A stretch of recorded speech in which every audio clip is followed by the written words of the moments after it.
making a point to having a debate right here on radio when we're going through today's papers that Nigerians didn't see their presidential candidates, their opposition presidential candidates, opposition politicians, those who got elected on the ticket of opposition parties to National Assembly, to State House of Assembly and all that. Didn't see them on the front lines with the people.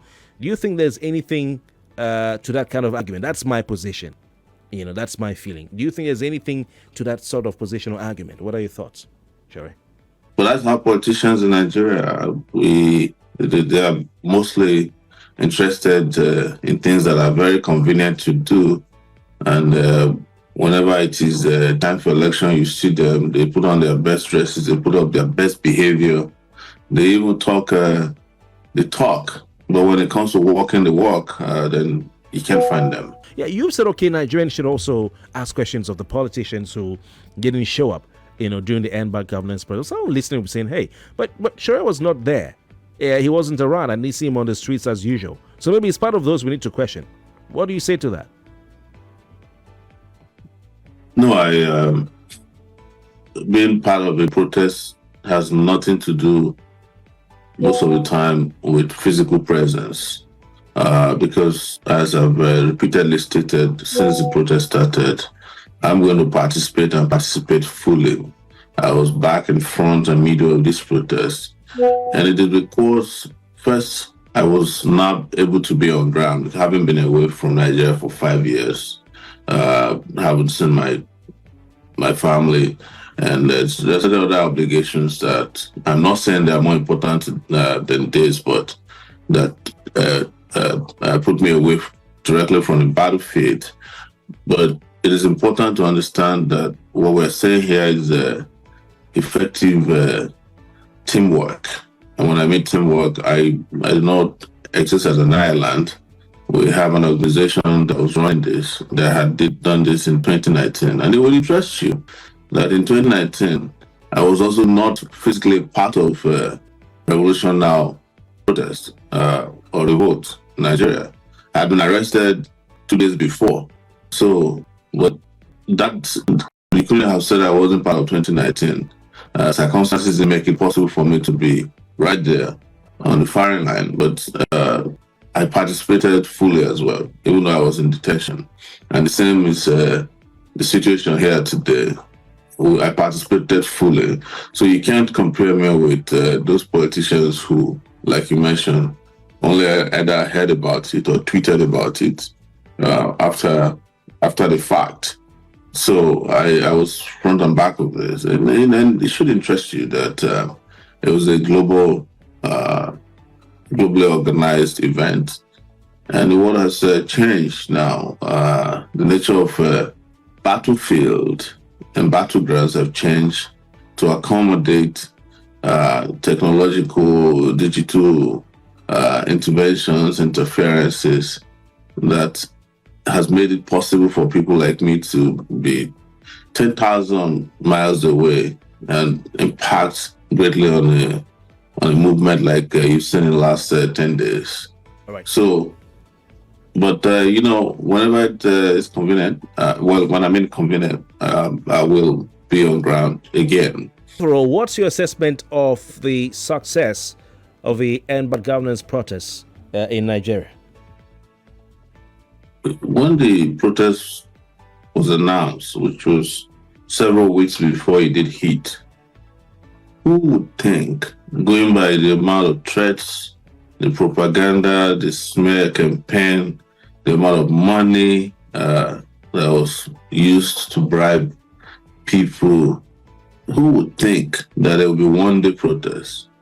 And if we observe the first day, which was massive, who would think that there would be a second day after the police mauled people down the streets of Kano, Kaduna, attacked people in Abuja as if it was Third World War, and you saw subsequently what it did to people?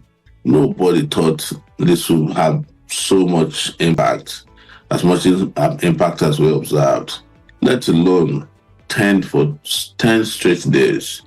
So what then happened was that people were the attacks were much. The government sent troops. We're not talking about just police now. They sent troops, after Nigerians in every city where people came out in large numbers. They organized and introduced thugs. They had death squads killing people. And where they couldn't succeed, they introduced curfew, dusk to dawn curfews across the country. But some will argue that the curfew was meant to tackle or address the incidents of looting. We saw wanton looting in Kano, where, for instance, government facilities were looted. It was meant to chill the protest, not to address looting. The looting they claimed happened in Kano. The governor of Kano has come out openly that the legitimate protesters, never looted anywhere. It was the political arm of the APC. They even mentioned the names of these APC guys who did it in Kano. And that was where looting happened. Nobody looted on the Saturday when the police attacked a peaceful group of persons who were waving leaves and killed over 15 people in one night. So we should not even continue to promote that argument that curfew came as a result of looting, which looting happened in Plateau State, where the person who led Plateau was a pastor. So who are the ones who brought out? Because most of those who were protesting in Kano and Kaduna may not know even what Russia is or who Russia is. Someone gave them those flags. So were the Russian flags part of your plan, as Takeover movement and all the other groups that came out for the protest, or not? You see, when people go out to revolt, they use all kinds of symbols, logo, and insignia to state clearly. It is part of protest culture to state clearly that they are completely opposed to the status quo ante. And some of those guys who were holding Russian flags in the northern part of the country had clearly and said it openly that it's because they've lost faith in their country, Nigeria. But I think it was influenced probably likely by what is happening in their neighboring, with their neighbors in Nigeria, I think Mali, and where you have military rule, Burkina Faso, that they felt like Russia has an influence in those places.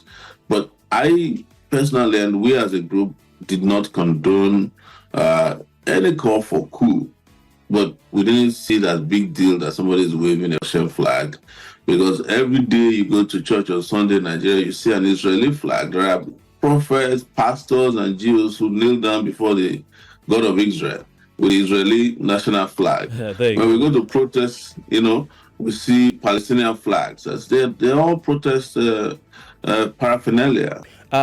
So you were saying that those of you in Take It Back and other protest groups reject any military takeover? We reject completely any attempts to introduce the military into it. We want to fight our fight. Nigeria has had some of the worst militaries in the world, and they were the ones who brought us to where we are today. Military rule. All those puppies, you see them around that, they're the ones who destroyed Nigeria. So you've said a lot of things, Shere. What happens now? Would you say that the protest achieved anything? What did it achieve over the 10 days? What exactly did this End Bad Governance protest achieve? Sure. You have to look at it from what it was set up to achieve, is to present a set of demands to those who are currently in government, and to make sure that all Nigerians are aware of it, and to make sure they attend to them. And this may not have happened exactly as it is planned, and it's the reason why we'll talk about the next set of plans going forward. But it did stood those in power up for 10 days. The president of Nigeria did nothing else but attending to those lists of, speaking to the issues of the protests. The security agencies did nothing else. And our people were made aware of the reason why bad governance had to end.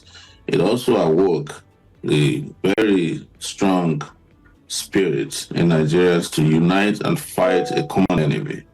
For the first time, and I'm proud to say this, that I have not experienced a protest in which the North and South agrees on the same thing, where religion could not play a role in stopping people, where ethnicity did not play much of a role in the narrative, and where those in power were shocked to the point that they could not control the rage of the people. You remember when we were talking about this protest before it started, like I said earlier, you never thought remotely that they could go as far as they went, that there will be a seismic event that will shake Nigeria the way it shook Nigeria.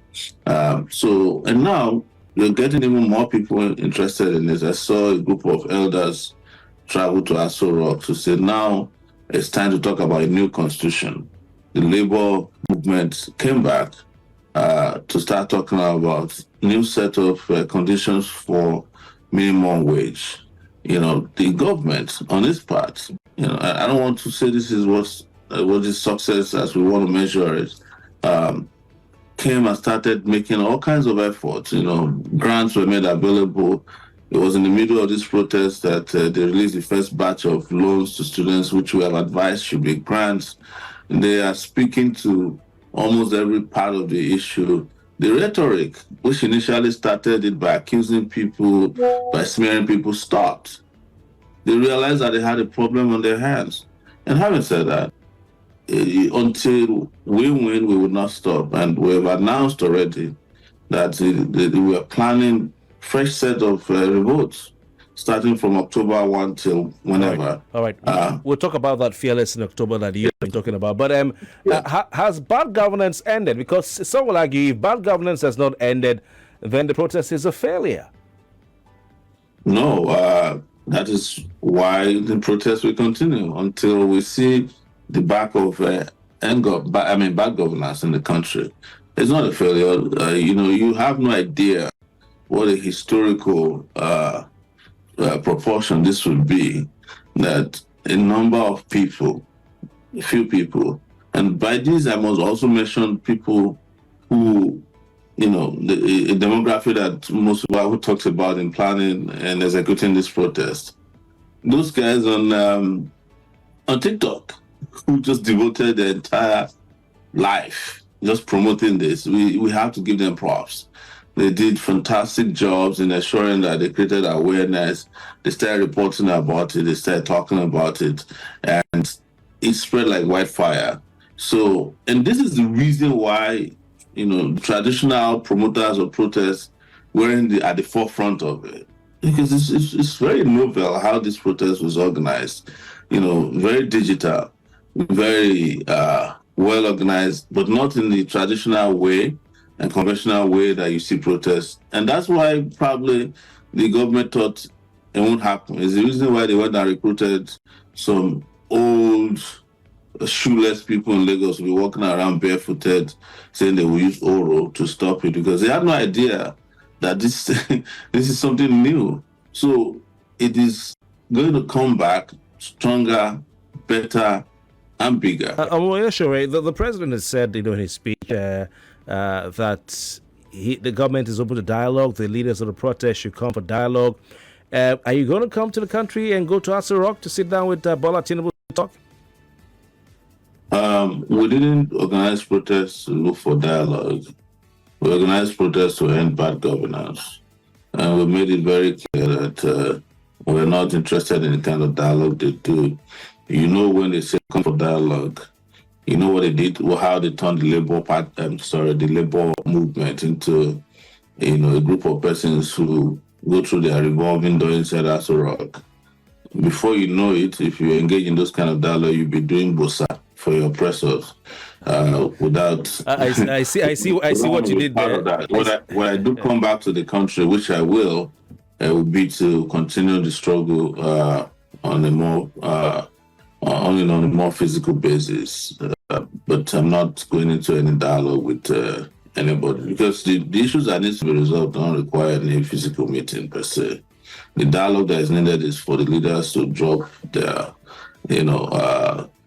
corruption, to really get to work for the people. And when they don't, like I usually say here, If you can't get it right, you ship out. Okay, you're coming back to the country. The head of the Nigerian Immigration Services said there are some the sponsors of the protests who live in the diaspora have been placed on an immigration watch list. You know what that means? You might be picked up when you come to. Is that your understanding of what she said? I'll be happy to get picked up. It's not the first time they'll pick me up, and this is not a joke. But governance is a joke in Nigeria. That's why the immigration person was put in front of the cameras to be saying foolish things. And where in Nigeria's even their own laws? Where is it written that if you're opposed to the government, if you're opposed to the government and you engage in what is your right to protest against bad governance, that your name will be placed at the airport on a watch list? What is the meaning of watch list? You're calling for Fearless in October, hashtag Fearless in October. What exactly is Fearless in October? It's the escalation of this revolt. If between now and October 1st, they don't address the issues that are stated in our 50-point demands, we are going to organize the country and the diaspora to get back to put our boots on the ground again on a more serious scale.